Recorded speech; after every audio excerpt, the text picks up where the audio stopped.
Appeal लेके हम तक बतावा।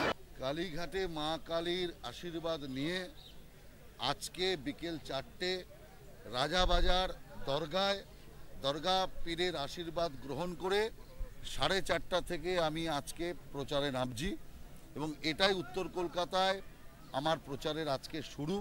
সেই জন্য মাতা কালী এবং তার সাথে সাথে ওখানে রাজাবাজারে দরগা পীরের আশীর্বাদ নিয়ে যে রাজাবাজার টু রাম মন্দির পর্যন্ত এক শোভাযাত্রা হবে এবং তার মধ্যে দিয়ে মানুষের কাছে আমি যাব এবং উত্তর কলকাতা কেন্দ্রে এবার আমি মনে করি যে মানুষ মোদির পক্ষেই ভোট দেবে এবং মোদিজির সরকার নিশ্চিত করতে উত্তর কলকাতা কেন্দ্র থেকে আমাকে মানুষ সমর্থন করবে এই আশা নিয়েই আজকে আমি প্রচারে মানুষের কাছে যাচ্ছি। আপনার বিপরীতে যারা প্রার্থী রয়েছেন তাদের মধ্যে সৌমেন মিত্র রয়েছেন, আবার অপরদিকে সুদীপ বন্দ্যোপাধ্যায় রয়েছেন।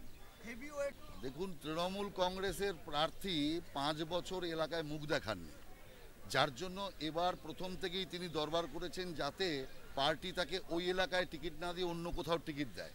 অতএব যিনি নিজেই ওখানে জেতার সম্পর্কে নিশ্চিত নন, নিজেই লড়াইয়ে ভয়ে ভীত, সে কি লড়াই দেবে? দ্বিতীয়ত, যে কংগ্রেসের যিনি প্রার্থী কংগ্রেস থেকে চলে গেছিলেন তৃণমূল টিকিট দেয়নি, সেই কারণে এসে আবার উত্তর কলকাতায় আসর জমিয়েছেন।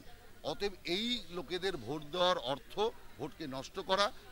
সিপিএম সারা দেশ জুড়ে অরাজকতাই তৈরি করবে, অস্থিরতা তৈরি করবে, ওকেও ভোট দেওয়ার কোনো মানে নেই। মানুষ একটা জিনিস বুঝে গেছে, কেন্দ্রে যদি স্থিতিশীল সরকার চাই, কেন্দ্রে যদি বিকাশ দরকার, সারা দেশের উন্নতি দরকার এবং কেন্দ্রীয় সরকারের সুফল যদি সরাসরি উত্তর কলকাতা কেন্দ্রে কেউ পৌঁছে দিতে পারে, সে আমি পারবো। আর সেই কারণেই আমি মনে করি যে কেন্দ্রে মোদিজির সরকার করতে এবং সারা দেশের সাথে উত্তর কলকাতার বিকাশের জন্য উত্তর কলকাতার মানুষ আমাকে সমর্থন করবে। এই বিশ্বাস নিয়ে আমি মানুষের কাছে যাচ্ছি।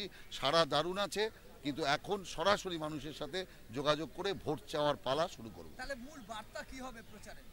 মূল বার্তা তো হচ্ছে যে কংগ্রেস, সিপিএম, তৃণমূলকে এখানে ভোট দেওয়ার কোনো মানে নেই, কারণ নির্বাচনটা দেশের সরকার গঠনের নির্বাচন। কংগ্রেসকে মানুষ প্রত্যাখ্যানই করে দিয়েছে। আর সিপিএম, তৃণমূল কি করবে?